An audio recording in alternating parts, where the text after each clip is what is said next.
Hi, I'm Renarta Clanton Moyd. I'm a communications specialist with the Cumberland County Schools and your host of Get Connected.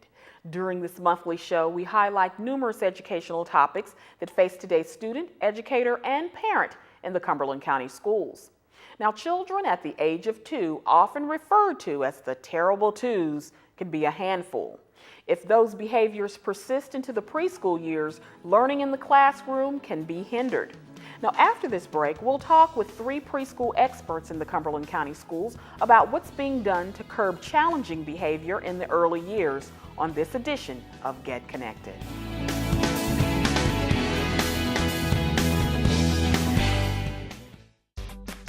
Ever wonder what makes us, the Smurfs, so happy? The forest, of course! This is where we, along with the beautiful forest creatures, make our home with beautiful plant life, clean water, and endless adventures. It's a place to celebrate. So discover the forest with your family today. Visit discovertheforest.org to find a forest near you.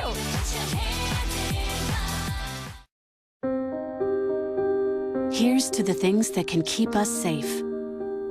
Those we use all the time with hardly a thought. Those that are silently standing by to save our lives. And now, those that we carry with us everywhere we go. Many mobile devices will now bring you wireless emergency alerts, real-time information directly from local sources you know and trust. With the unique sound and vibration, you'll be in the know, wherever you are.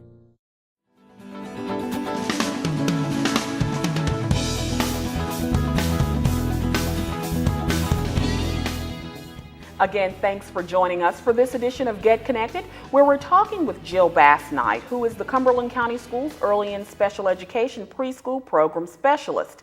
Jill, welcome to the show. Thank you, Renarta. This is your second time hanging out with us, right? Yes, it is. All right, well, we're glad you're here. We're glad you're Thank here. you. And we're talking about a really important issue here. And I know you have grandkids that are, about the ages of 2 and 3? Yes. So you totally get it and understand the social behavior, emotional behavior development type of thing. Yes, it's very interesting to watch. Okay, now in our school system, though, there are some evidence-based practices to help those 3 and 4-year-olds adjust and those types of things. Talk to us a little bit about this particular program. Right. Well, it's called SEFEL. That stands for Social Emotional Foundations of Early Learning. Okay. And SEFEL is all about helping young children to have the prerequisite skills that they need in order to benefit from academic instruction. Now, do you all see that a lot of young people come to you and they've not quite developed these skills? Yes, we certainly do. And the skills that we want to see them to be able to possess as they move into the educational environment would be to be able to persist at a difficult task. Mm-hmm. And when you say difficult task, like what? Well, any task that they do in the classroom, that that they just don't abandon it and flip from one thing to the other, and that really is closely tied to being able to pay attention and follow directions. That they would persist in following through. Okay. Also developing confidence. Young children need self-confidence in order to be successful in an educational setting, and also building relationships. And being able to sustain relationships with peers and with adults. It's very important to the educational environment. Now, you know what I think a lot of people think in terms of preparing their child for kindergarten. Let's make sure they know the ABCs, their colors, those things. But is that so important compared to these social emotional issues here? Really not. Evidence shows that if we can help children to develop that social emotional competence, that the academics will come and will be much easier for them to learn, because then all of these are the same behaviors that result in positive behaviors, which are very important in the classroom as well as in life. That's good. Now, what is social emotional literacy? What is that exactly? Social emotional literacy is the ability to identify, to understand, and to express emotions appropriately. And it has much to do with emotional regulation and with being able to relate to other people.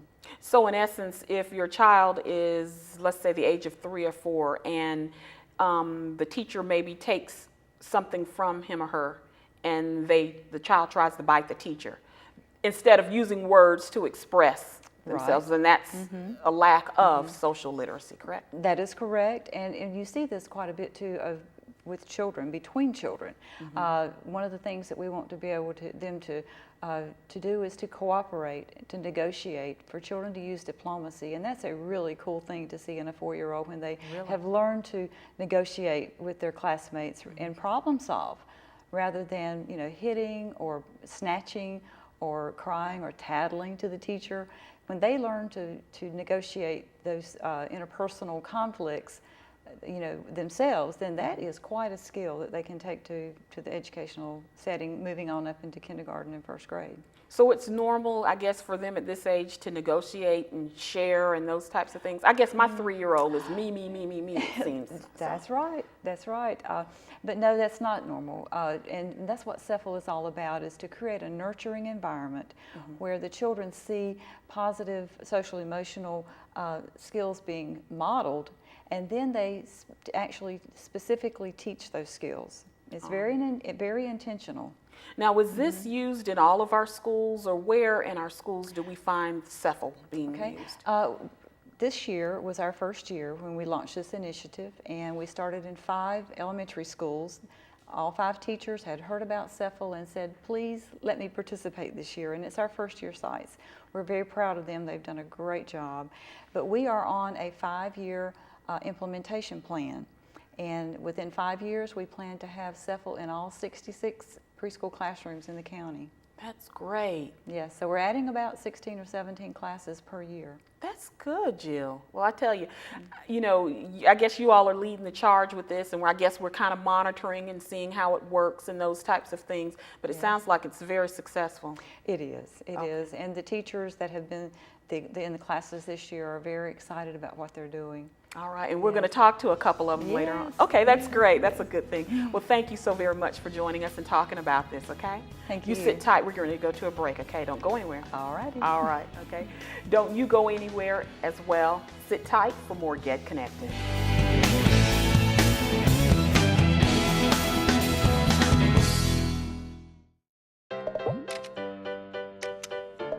I don't know what's happening.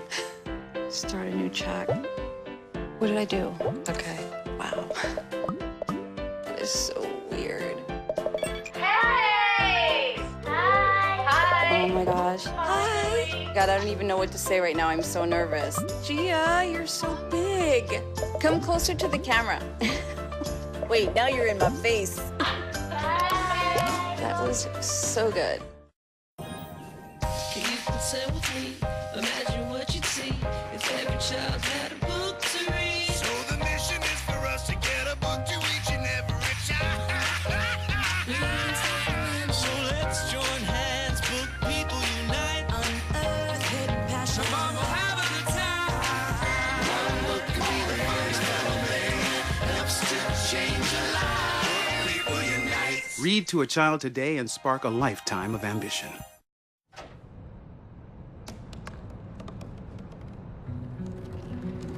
They said I couldn't dream. Called me a piece of trash and swore that's all I'd ever be.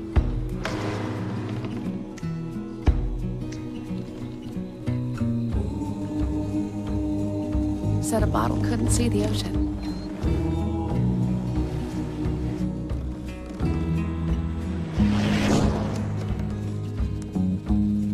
Give up. Go back to the dumpster. But I didn't listen. I made my way.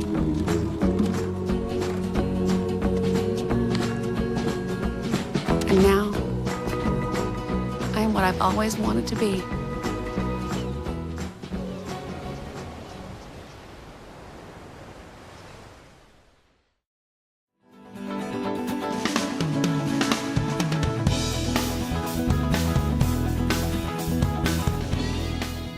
Thanks for joining us for this edition of Get Connected. Our guests are Amanda Horne, who is the Title I Pre-K teacher at Grace Creek Elementary School, and her Title I Pre-K teacher assistant, Kim Ricketts.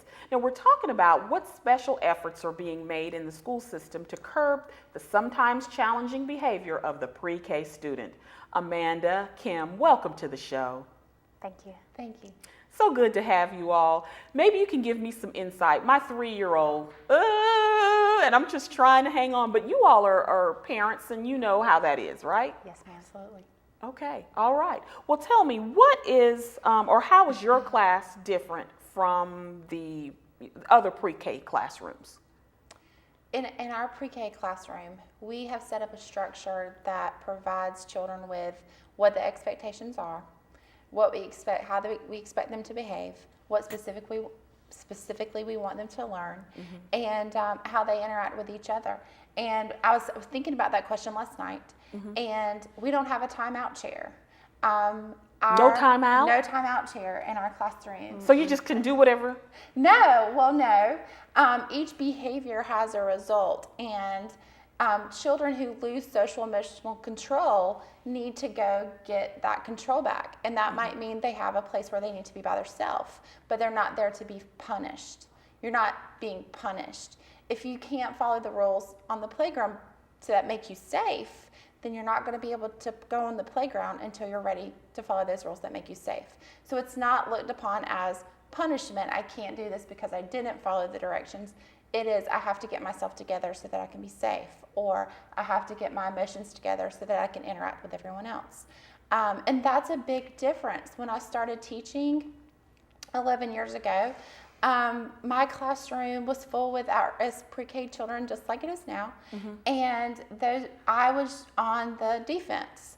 As behaviors arose, we learned through them, we taught through them, we did interventions just like we do now, but through the SEFEL model, we are proactive. We recognize the development, we recognize that 3-year-old is going to have, or that 4-year-old is going to be egocentric. They're not going to understand. Yeah, they are very me, my. Yeah. And they're supposed to be that way. They are supposed to be that way. They haven't developed those skills yet to think, how would I feel in this situation? And that's something we teach daily. How would you feel if someone said those words to you? And helping them recognize not only how to react to their own feelings, but how to help other people when they have different feelings. And so I assume with you, Kim, as her assistant, you're doing the same thing. Oh, yes, ma'am. Now, tell me, when the young people or the children are in the rooms and they're watching, you all interact? Because I know teacher assistant, you have to collaborate, you have to work together. What are the kids or what are the children seeing with you all's behavior? They see us working as a team, using kind words, even saying yes, ma'am to each other. We get down to their level, and you're modeling behavior. Yes, we're modeling their behaviors, the behaviors they should be doing.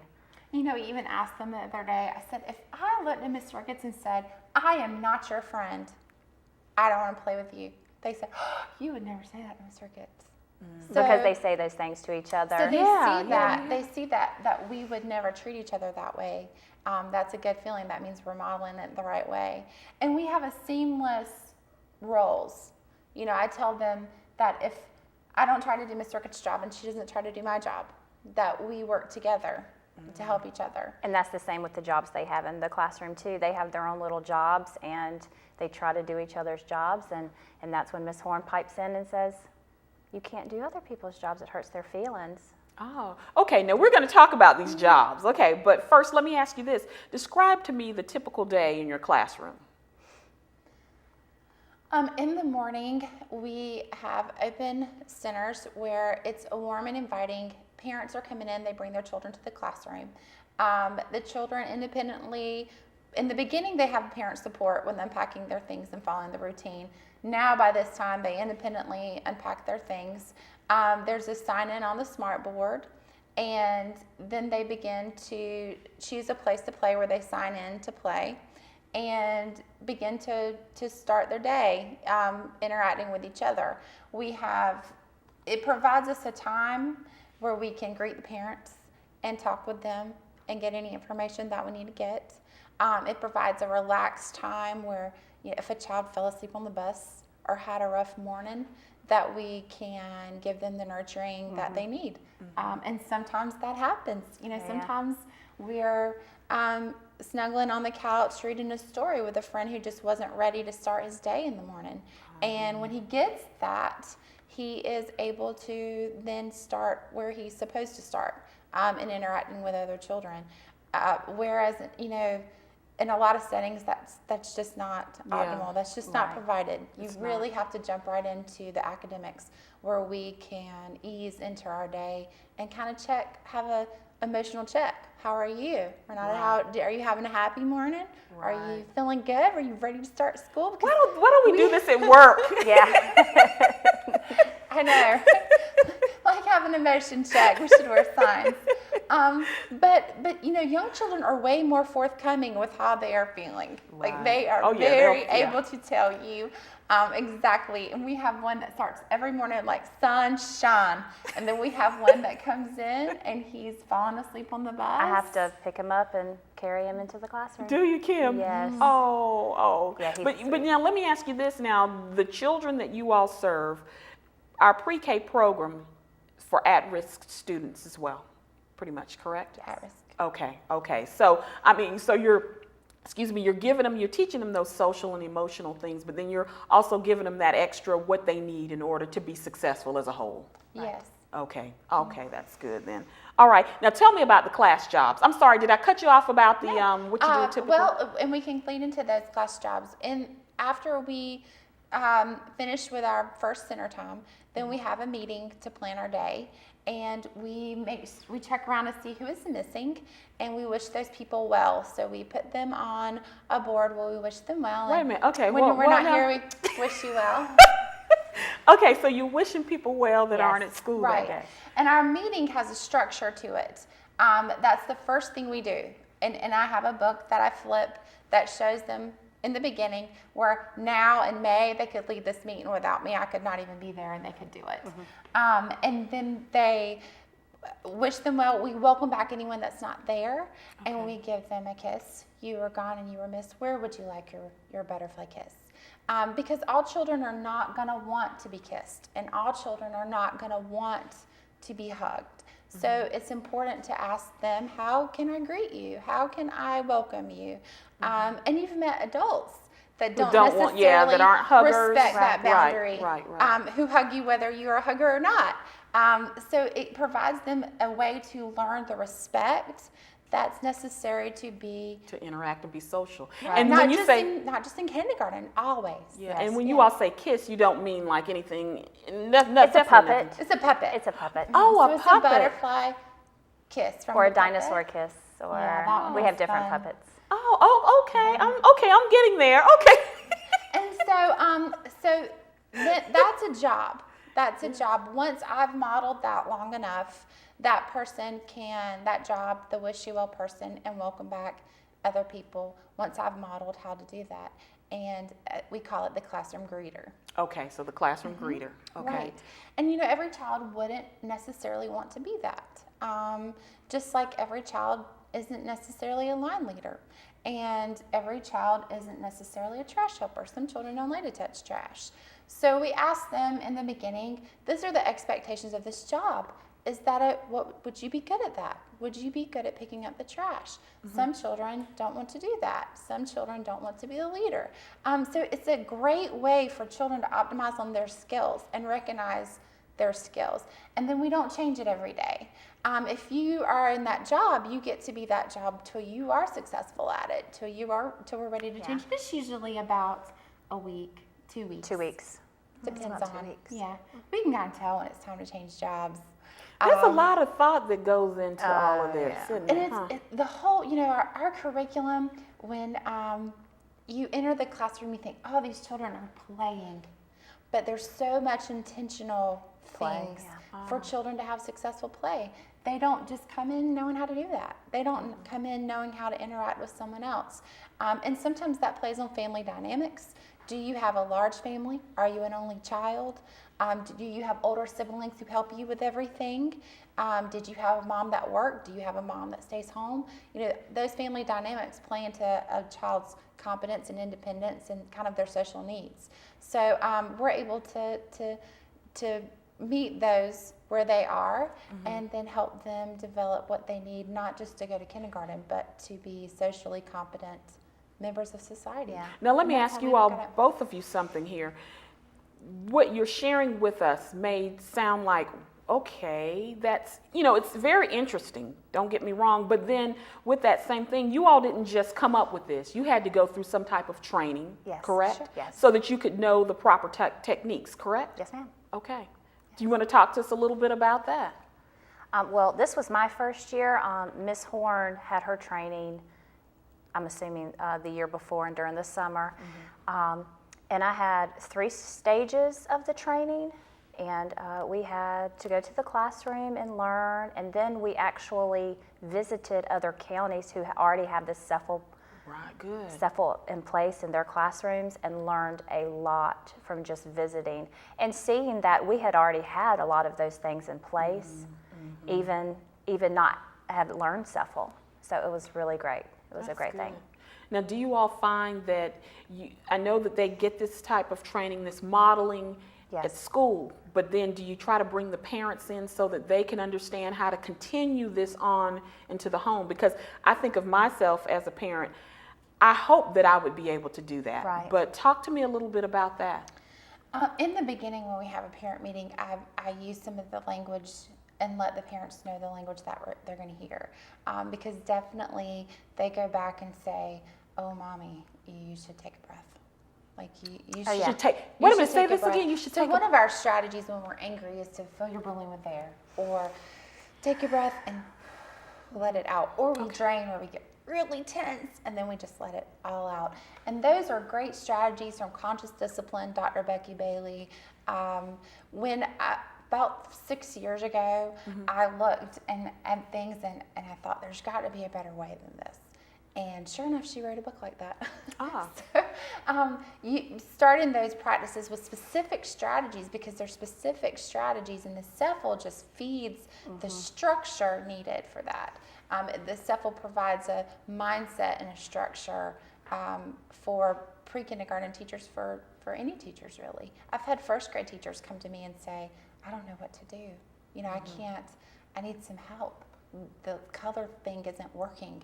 I moved their clip and it's not working. the color thing, that's when you're on the Right, the the go green, and and then or you move to red the or red, yellow. and yeah. That's not working. And then they begin to implement other strategies that are getting successful in first grade. So the strategies can be successful anywhere. And through, you know, part of it is knowing where your children are developmentally to putting what strategies in place that are going to work. Okay. Now, do you all find that you have to practice this in order to know the wordage, to know the strategy to use? If you have a child that comes in that's maybe had a bad morning or what have you, or maybe a bad night, and they come in with a tantrum, then how do you even, you know, other than get up off, you know, how do you control that? How do you stop Well, that? first you have to take a breath yourself. You have, as the adult? Yes, you have to, and you have to reassure them that everything's going to be fine. Here at school, we start a new day every day. What happens at home stays at home. And we, you know, like she was saying earlier, we snuggle them and we read books. A lot of our books are social emotional, learning about how to deal with when you're angry. And So like I'm thinking specifically with our friend who may come in angry. Yes. Miss Ricketts will take, sometimes she will see what he needs. She has read Grumpy Cat to him. Because Grumpy Cat? Grumpy Cat. Yeah. It's wonderful. So Wait a minute, Grumpy Cat, is that the little It's cat with the book. glasses? Yes. Oh, yeah, the cool cat? No, that's Pete the Cat. Oh, no, Pete the that's cat. Pete, It's yeah. not, okay, it's a different cat. Grumpy Cat's a children's book, and so that strategy worked that day. Might not work another day. You know, might Okay. not work another day. Another day, that child was really angry and he needed the angry bear out of our tool bag, and he can hit the angry bear if he wants to. He could squeeze them very He can hard. squeeze them really hard. And what we try to do is direct that as, you can't hit Miss Horne when you're angry, but you can hit the angry bear. Okay. You know, you can't hit this child because you're angry, but you can hit the angry bear. Okay. So we try to provide this strategy, and you're right. Sometimes you have to think off the fly, the training, the practicing it, and then it becomes seamless because it's just part of your day. Right. All of it, Okay. like I said, is intentional, and when you do that all of the time, it just becomes part of your language, part of your day. Now, you know what? Let me ask you this. Something about, I've heard about the solution kit. Yeah. What is the solution kit? Well, in my classroom, we call it the tool bag. Okay. It's a bag of tools that we can go to use. In it, we have a solution kit, which is pictures that may be a solution. We also have them hanging in every center. So we decided what conflicts may arise in blocks. Someone knocks down your tower. What would be the solution for that? Wait your turn is not a solution for that. We've listed others, so help, get an adult. What are some other ones that we have? Take turns. It provides them with a visual in that center. And it's a picture Okay. with words, but at first they need the pictures, and then they'll recognize the wording Words too. will come, right. Right now, they do not need the pictures. They don't need it at You all know, because Okay. they have another learned. child, right? And another child said, offered a solution, and another child said, that doesn't work for me. Okay. You know, that solution's not going to work for me. So the solution kit that SEFEL provides is a visual book that we print off. It's awesome, resources online, and they can use them when there's a conflict that arises. Now, we talked about this before, was that's often not the time. When a child has lost social emotional control and they've thrown themselves on Right. the floor, that's not the time we go, hey, Kim, let's go get the solution. No. Okay, you've We passed first that. have to Right, deal yes, with that behavior. yes. And that's what I mean by the intentional teaching, being proactive, knowing these problems are going to arise, and teaching them ahead of time how we're going to deal with them. Okay. Before they happen, Okay. long before they happen. Okay. Okay. Now, you know what? Let me find out just real quickly. The SEFEL will definitely prepare these young people for kindergarten, correct? Yes. Good. So that they're ready to learn, and that's the point. Right. Ready to learn, because the social and emotional have to be Right. intact. We're hoping that that's not the focus, that their behavior at that point they've learned, and that literacy and math and science, those other things can then be moved to the forefront of their focus. Okay. That they already know how to practice the social competence. All right. Well, ladies, It's exciting, this isn't it? is, I'm going to definitely have to come and just observe. This is really exciting. Well, we'd love to have you. Yeah, thank you. Amanda and Kim, thank you so very much for joining us. Thank you. All right, we'll have to have you back, okay? Okay. You promise? Sure. Okay, all right. Well, on behalf of the Cumberland County School System, we want to thank you for tuning in for this edition of our show and for giving us a chance to help you get connected. Until next time.